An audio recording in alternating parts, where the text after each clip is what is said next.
السلام علیکم ورحمۃ اللہ وبرکاتہ۔ ان الحمد للہ نحمده ونصلی علی رسولہ الکریم، اما بعد، اعوذ باللہ السمیع العلیم من الشیطان الرجیم، بسم اللہ الرحمن الرحیم، واعفوا واصفحوا۔ ناظرین کرام، اس وقت من حیث القوم مشکل اور سخت ترین حالات سے گزر رہے ہیں، جہاں انسان خوف میں مبتلا ہے، مال کی کمی کا شکار ہو رہا ہے،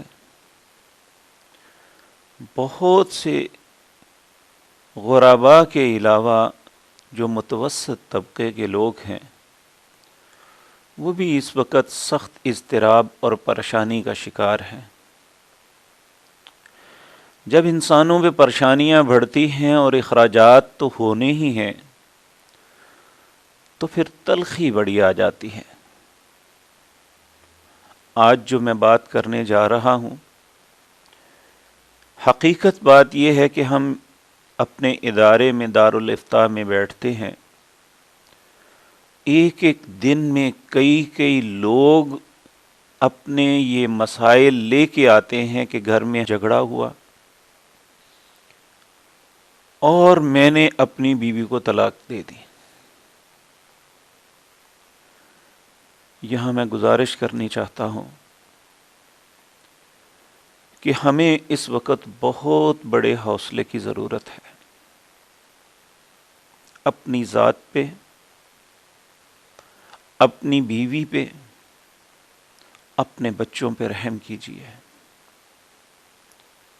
اس میں کوئی شک نہیں، اگر ہم سے اخراجات کا تقاضا کیا جاتا ہے تو ان کا حق ہے۔ آخر انہوں نے کس کو کہنا ہے؟ اولاد ہے تو اس نے باپ کو کہنا ہے، بیوی ہے تو اس نے خامد کو کہنا ہے، بہنیں ہیں تو انہوں نے بھائی کو کہنا ہے، ماں ہے تو اس نے اپنے بیٹے کو کہنا ہے۔ تلخی کس بات پہ؟ ہمیں نبی کریم صلی اللہ علیہ وسلم کا یہ فرمان یاد رکھنا چاہیے۔ ایک شخص جو بڑا جذباتی آدمی تھا، نبی کریم صلی اللہ علیہ وسلم کی خدمت میں حاضر ہوا، آ کے عرض کرنے لگا، یا رسول اللہ صلی اللہ علیہ وسلم، مجھے کچھ نصیحت فرمائیے، کوئی خاص بات مجھے فرمائیے جو میرے لیے مجھے دنیا اور آخرت میں فائدہ دے۔ چونکہ نبی کریم صلی اللہ علیہ وسلم اس کی طبیعت سے واقف تھے، اور یقین جانیے آج سارے نفسیات کے ڈاکٹر بھی مل جائیں تو نبی کریم صلی اللہ علیہ وسلم سے بہتر ماہر نفسیات کوئی نہیں ہو سکتا۔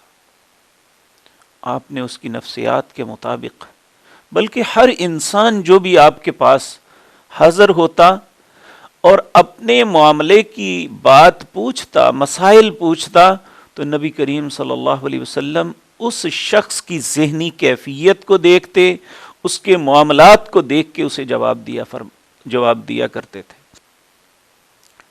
تو اس نے جب پوچھا کہ یا رسول اللہ صلی اللہ علیہ وسلم مجھے نصیحت فرمائیے، نبی کریم صلی اللہ علیہ وسلم نے اسے فرمایا، لا تغضب، غصہ نہ کر۔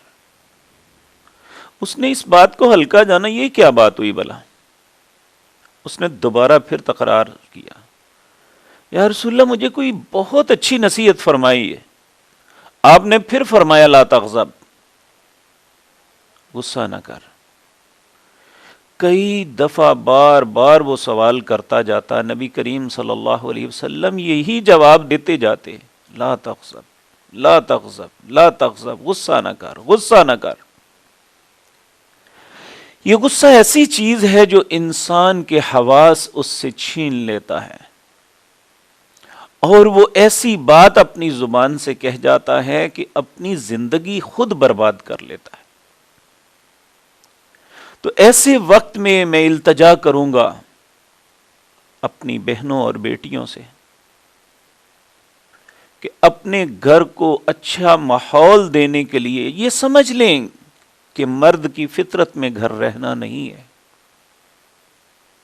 اس کی فطرت میں کام لکھا ہوا ہے، جب وہ گھر رہے گا تو تھوڑی بہت تلخی ہو جاتی ہے، خاموش ہو جائیں، مت ستائیں، آپ کی طرف سے بھی حوصلہ اور رواداری کا معاملہ ہونا چاہیے۔ اور اسی طرح خامد کو یہ بات چاہیے کہ وہ چھوٹی چھوٹی بات پہ اتنا انگیخت ہونے کے بجائے، غصے میں آنے کے بجائے حوصلہ کرے کہ آخر یہ میرے اہل و عیال ہیں، انہوں نے مجھ سے تقاضا نہیں کرنا تو کس سے کریں گے، انہوں نے میرے سامنے اپنی شکایات نہیں رکھنی تو کہاں رکھیں گے۔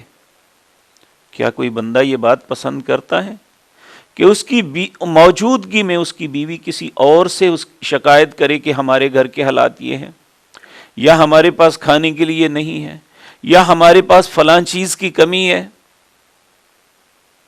کیا اسے زیادہ غیرت نہیں آئے گی کہ میرے ہوتے ہوئے اس نے دوسرے سے کیوں کہا؟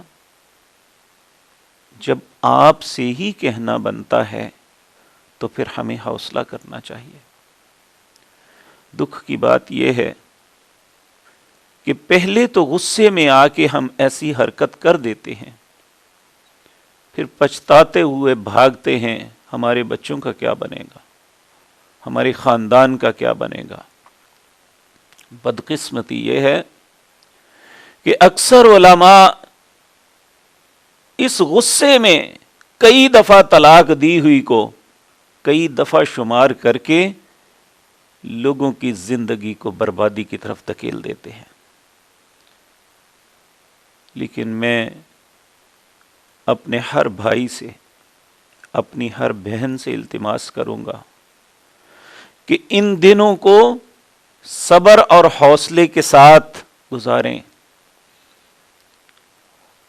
اور یاد رکھیں اللہ نے آزمائش میں صبر کا حکم ہی اس لیے دیا ہے۔ اب دیکھیں نا، میں پہلے بھی ایک مجلس میں عرض کر چکا، اللہ فرماتے ہیں یا ایھا الذین آمنوا استعینوا بالصبر والصلاۃ، اہل ایمان مجھ سے طلب کرو، مدد کو طلب کرو، کس طرح؟ نماز کا بعد میں کہا، پہلے صبر کا کہا۔ اگر صبر نہیں ہوگا تو نماز کی کیا کیفیت بنے گی؟ تو اس لیے میں التجا کروں گا ہر اپنی بہن سے اور بھائی سے، اگر ہم بہت سی غلطیوں کے باوجود جو ہم سے ہو جاتی ہیں پھر بھی اپنے رب سے توقع رکھتے ہیں کہ اللہ ہمیں معاف کر دے، تو ہمیں بھی دوسرے کو معاف کرنا چاہیے۔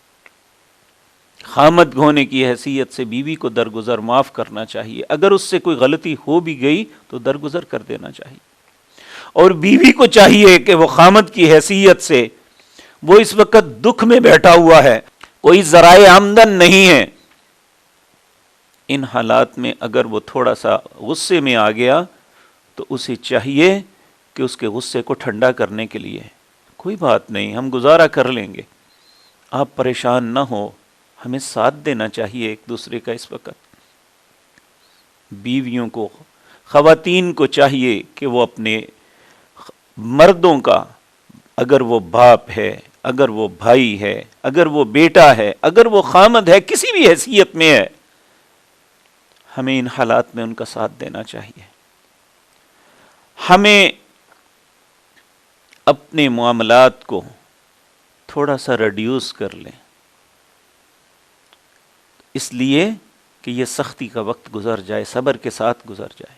اور یاد رکھیں ان اللہ مع الصابرین، اللہ کبھی بھی اس طرح ہر بات پہ اچھل جانا، ہر بات پہ غصے پہ آ جانا، ایک دوسرے کو گالیاں دینی شروع کر دینی، ایک دوسرے پہ ہاتھ اٹھا لینا، کہیں نہیں آیا اللہ ان لوگوں کو پسند کرتا ہے۔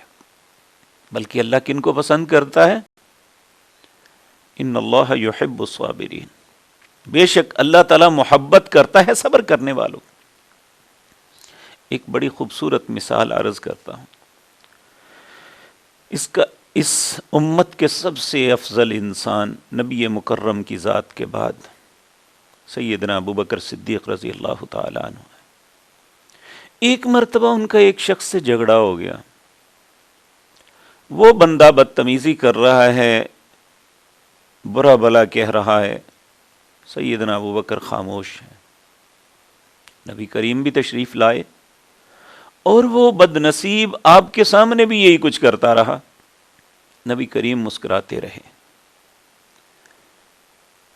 ہر انسان کا ایک حوصلہ ضبط ہوتا ہے، حضرت ابو بکر سے نہ رہا گیا، انہوں نے بھی جواب دے دیا ایک دفعہ، تو نبی کریم ناراض ہو کے وہاں سے چل پڑے صلی اللہ علیہ وسلم۔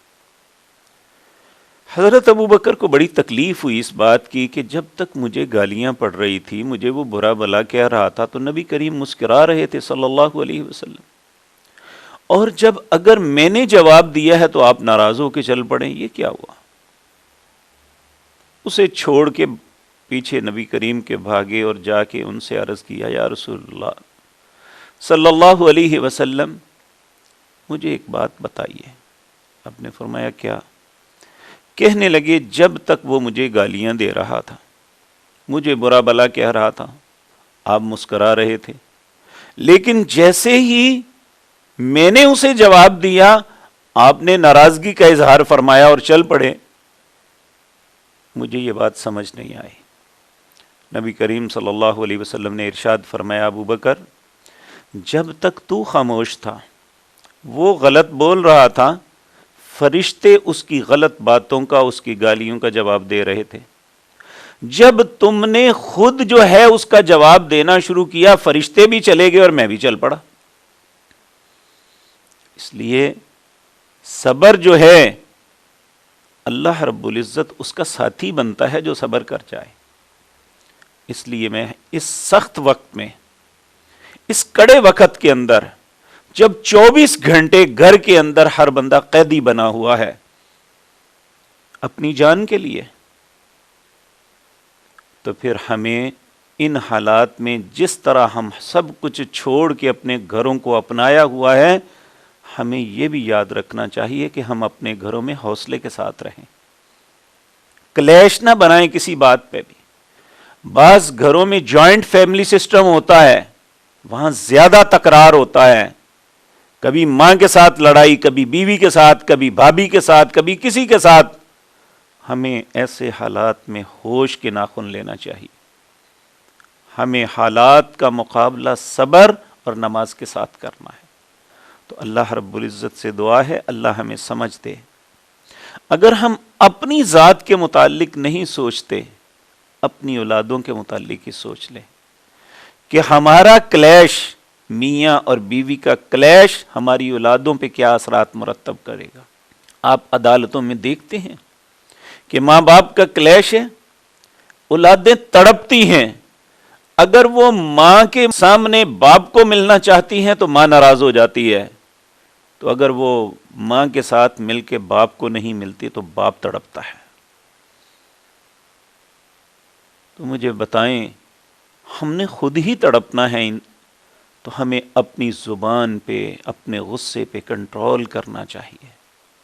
ایسے حالات میں بڑے حوصلے کے ساتھ وقت گزارنا چاہیے۔ اللہ ہر کے گھر کو آباد اور خوش رکھے، اللہ اس مصیبت کو جلد از جلد ختم کرے اور ہماری ہر پریشانی کا کوئی نہ کوئی سد باب کرے۔ اللہ رب العزت سے جب بھی ایسے غصے کا معاملہ آئے، فوراً اعوذ باللہ من الشیطان الرجیم پڑھیں، کیونکہ شیطان کی طرف سے غصہ ہوتا ہے۔